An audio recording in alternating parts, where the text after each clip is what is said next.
கடையில் ஒரு டோனட் 40 ரூபாய்க்கும் 50 ரூபாய்க்கும் வாங்கிட்டுருக்கீங்களா? அதே 50 ரூபாய்க்கு வீட்டில் 8 டோனட் ஈஸியாகவும் டேஸ்டியாகவும் செய்யலாம். எப்படி செய்கிறதுன்னு பார்க்கலாமா? ஆஸ் அ ஹோம் பேக்கராக இன்றைக்கி என்னோடய டே எப்படி இருந்துச்சுன்னோ அப்படியே பார்க்கலாம். எனக்கு நிறைய டோனட் ஆர்டர் வருங்க. பட் இதை பண்ணுறது ரொம்ப ரொம்ப ஈஸி. ஏன்னா இதுக்கு அவன் எதுவுமே தேவையில்லை. வீட்டில் இருக்க திங்ஸ் வச்சு நம்ம வீட்டிலையே பண்ணிக்கலாம். என்னோடய டோனட் பேக்கேஜ் இப்படி தாங்க இருக்கும். அழகாக இருக்குல்ல? டோனட் செய்கிறதுக்கு 300 கிராம்ஸ் மைதா எடுத்துக்கோங்க. அதில் ஒரு 30 கிராம்ஸ் தனியாக எடுத்து வச்சுக்கோங்க. ஏன்னா நடுவில் ஆட் பண்ண வேண்டியது இருக்கும். மாவில் 60 gram sugar, pinch of salt add பண்ணிக்கோங்க. மில்க் பவுடர் இருந்தால் ஆட் பண்ணிக்கோங்க, இல்லைன்னா வேணாம். 1 ஸ்பூன் ஆட் பண்ணிக்கோங்க. மாவை நல்லா மிக்ஸ் பண்ணி விட்டுக்கோங்க. பேக்கிங் பவுடர் இருந்துச்சுன்னா ஒரு 1/4 டீஸ்பூன் ஆட் பண்ணிக்கோங்க. அதுவும் இல்லைனாலும் பரவாயில்ல, நல்லாவே வரும். ஒரு 150 ml மில்கை லைட்டாக சூடு பண்ணிக்கோங்க. உங்கள் விரல் பொடுக்கிற சூடில் இருக்கணும். அதில் ஒரு 10 கிராம் சுகர் ஆட் பண்ணிக்கோங்க. ஒரு 5 கிராம் ஈஸ்ட் போட்டுக்கோங்க. ஒரு 2 ஸ்பூன் சுகர், ஒரு ஸ்பூன் ஈஸ்ட் ஆட் பண்ணிக்கோங்க. அதை மிக்ஸ் பண்ணி விட்டு 15 மினிட்ஸ் அப்படியே விட்டுருங்க. 15 மினிட்ஸ் கழித்து பார்த்தீங்கன்னா இந்த மாதிரி அதில் ஃபுல்லாக நுரையா வந்திருக்கும். இப்படி நுரை வந்திருந்தால் தான் ஈஸ்ட் ஆக்டிவேட் ஆயிடுச்சுன்னு அர்த்தம். அப்போ தான் நம்மளோட டோனட்ஸ் நல்லா உப்பி வரும். அந்த மில்கை மாவில் ஆட் பண்ணிவிட்டு நல்லா பிசைஞ்சுக்கோங்க. தேவைக்கு ஏற்ற மாதிரி தண்ணியோ இல்லை பாலோ ஊற்றிக்கோங்க. அதை ஓரளவு பிசைஞ்சிட்டு ஒரு 1/2 அன் ஹவர் ரெஸ்ட்டில் விடுங்க. ஒரு 1/2 அன் ஹவர் கழித்து சுகரெல்லாம் நல்லா கொஞ்சம் கரைஞ்சிருக்கும். அப்புறம் எடுத்து அதை நல்லா பிசைஞ்சுக்கோங்க. நீங்கள் நல்லா அழுத்தி பிசைய மாவு நல்லா சாஃப்டாகும்.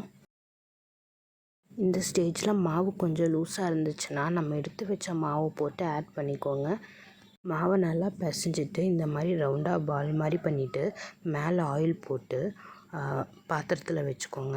இதை ஒரு மூடி போட்டோ இல்லை காட்டன் துணி போட்டோ 2 மணி நேரத்துக்கு வச்சுருங்க. 2 மணி நேரம் கழித்து பார்த்தீங்கன்னா மாவு நல்லா டபுளாகவே உப்பி வந்திருக்கோங்க. மாவுக்குள்ளே நிறைய ஏர் பபிள்ஸ் ஃபார்ம் ஆகிருக்கும். நீங்கள் ஒரு விரல் வச்சிங்கன்னா அப்படியே அது அமுங்கி ஆஃப் ஆகிறத நீங்களே பார்க்கலாம். பாத்திரத்துலேயும் மாவு மேலேயும் நல்லா எண்ணெய் போட்டு தடவி வச்சுக்கோங்க. இல்லைன்னா அது நல்லா ஒட்டிக்கும் பாத்திரத்தில். மாவு நல்லா உருட்டும். இப்போ நான் ப்ரௌனி செய்ய ஸ்டார்ட் பண்ணிக்கிறேன்.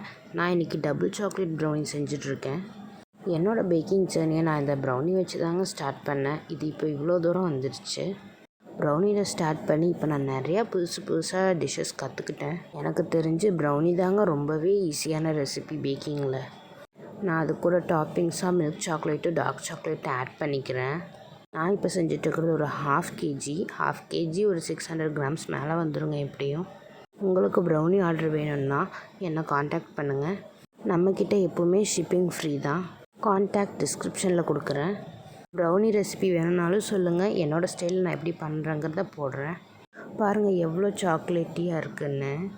என்னோடய ஒரு சின்ன சஜஷன் என்னென்னா, இந்த மாதிரி நிறையா சாக்லேட் போடுற ப்ரௌனியை ஹீட் பண்ணி சாப்பிடுங்க. அப்போ தான் நல்லாயிருக்கும். இப்போ 2 ஹார்ஸ் ஆயிடுச்சு. நான் என்னோடய மாவை எடுத்து அதை திரட்ட ஆரம்பிச்சுக்கிறேன். இந்த மாதிரி திக்னஸில் இருந்தால் போதுங்க. நம்ம வீட்டில் இருக்க ஒரு மூடியே எடுத்து அதை ரவுண்ட் பண்ணி ஷேப் பண்ணிக்கோங்க. இப்போ ஒரு சின்ன வாட்டர் பாட்டில் மூடி எடுத்து நடுவில் சென்டராக ஒரு ஓட்டை போட்டுக்கோங்க. இதை எடுத்து நான் ஒரு பார்ச்மெண்ட் பேப்பர் மேலே வைக்கிறேன். நீங்கள் வீட்டில் ஒரு பாலித்தீன் கவரில் எண்ணெய் தடவி வைங்க, இல்லைன்னா அது ஒட்டிக்கும். ஃபுல்லாத்தையும் நான் திரட்டிட்டு இந்த மாதிரி கிளிங் ராப் போட்டு முடிக்கிறேன். நீங்கள் ஒரு பாத்திரமோ இல்லை துணியோ போட்டு மூடி வைங்க. இது ஒரு 40 மினிட்ஸ்லேருந்து 1 ஹவர் வரைக்கும் ஊறினாலும் தப்பு இல்லைங்க. அது ஊறுற கேப்பில் நான் இப்போ சாக்கோலாவா கேக் பண்ணிகிட்ருக்கேன். என்னோடய சாக்கோலாவா ரெசிபி ப்ரௌனி ரெசிபியிலிருந்தே அப்படி லைட்டாக மாடிஃபிகேஷன் பண்ணி சாக்கோலாவா கேக் பண்ணிடுவேன். பட் இது ரொம்பவே பர்ஃபெக்டாகவும் இருக்கும், சூப்பராகவும் இருக்குங்க. சாக்கோலாவா ரெசிபி சீக்கிரமாக அப்டேட் பண்ணுறேன் வீடியோவில். இதை ஒரு 15 மினிட்ஸ் பேக் பண்ணிக்கலாங்க. இதோட டெக்ஸ்சர் பாருங்கள் எப்படி இருக்குன்னு. ரொம்பவே க்ரீமியாக இருக்கும். உள்ள சாக்லேட்டும் நல்லா மெல்ட் ஆகிருக்கும்.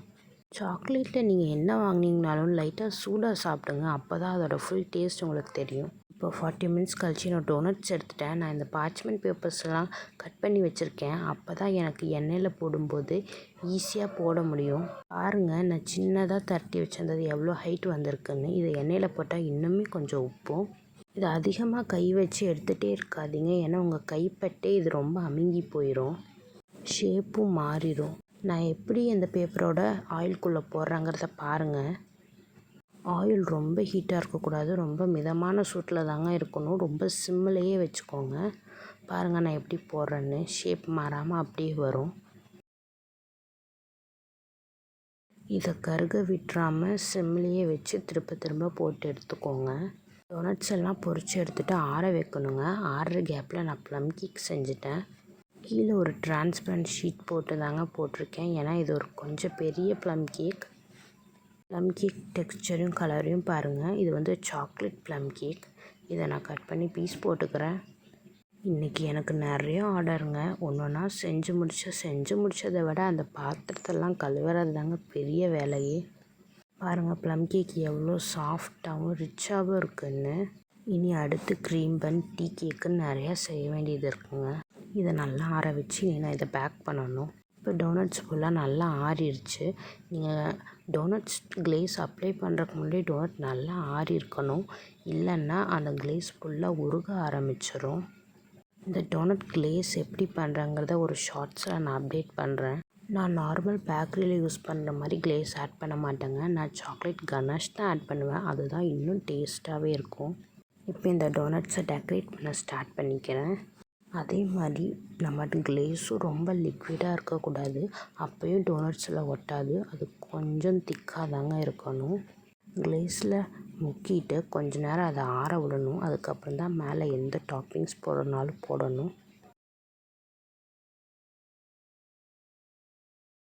பாருங்கள் டோனட்ஸ் எவ்வளோ திக்கான ஒரு சாக்லேட்டியாக இருக்குன்னு. நல்ல சாக்லேட் ஸ்மெல்லு வருங்க. டேஸ்ட்டும் சூப்பராக இருக்கும்.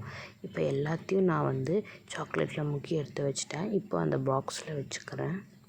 பாக்ஸில் வச்சுட்டே டாப்பிங்ஸ் ஆட் பண்ணிக்குவேன். இந்த டாப்பிங்ஸ் ரொம்ப நல்லாயிருக்கும். நம்ம சாப்பிடும்போது நல்லா க்ரன்ச்சியாக வாயில் வந்து மாட்டும். அது ரொம்பவே நல்லாயிருக்கும். இவ்வளோ நேரம் கஷ்டப்பட்டு இந்த எல்லா ஒர்க்கும் பண்ணதுக்கு இப்போ இந்த ஸ்டிக்கர் ஒட்டும்போது ரொம்ப ஹாப்பியாக இருக்குங்க.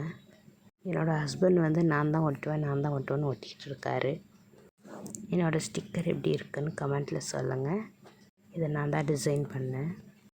ஒன்றுக்கும் ஒரு ஸ்டிக்கர் ஒட்டிட்டு மேனுஃபேக்சரிங் டேட், எக்ஸ்பைரி டேட் கண்டிப்பாக போட்டுருவோம். அதே மாதிரி எது பேக் பண்ணுறதுக்கு முன்னாடியும் கொஞ்சம் நல்லாவே ஆற வச்சு தாங்க பண்ணுவோம். இல்லைன்னா சீக்கிரமாகவே கெட்டு போயிடும். என்னோடய ப்ரௌனிஸ், ப்ளம் கேக்ஸ், டோனட்ஸ் இந்த மாதிரி எல்லாத்தையும் பேக் பண்ணிகிட்டே இருக்கோம். பேக் பண்ணி முடிச்சதுக்கப்புறம் அவுட்புட் இப்படி தாங்க இருந்துச்சு. இதுக்கப்புறம் க்ரீம் பன் செய்யணும்.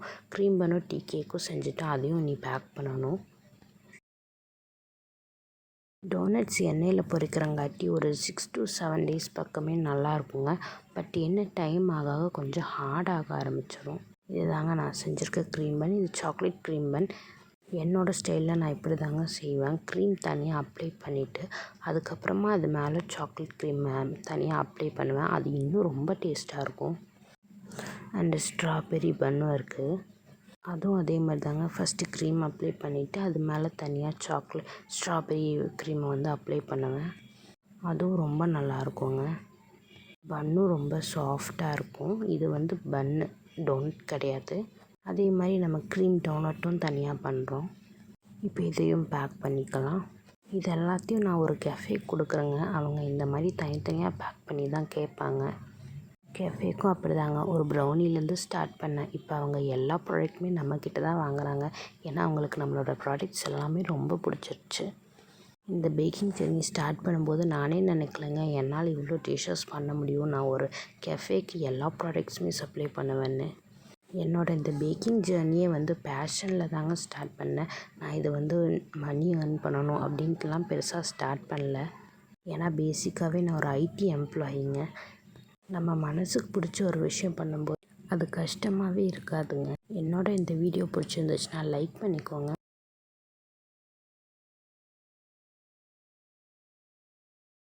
ஃபார் மோர் குக்கிங் வீடியோஸ், வ்ளாக்ஸுக்கெல்லாம் என்னோடய சேனலை சப்ஸ்கிரைப் பண்ணிக்கோங்க. உங்களுக்கு ப்ரௌனி குக்கீஸ் வேணும்னா எனக்கு டிஎம் பண்ணுங்கள்.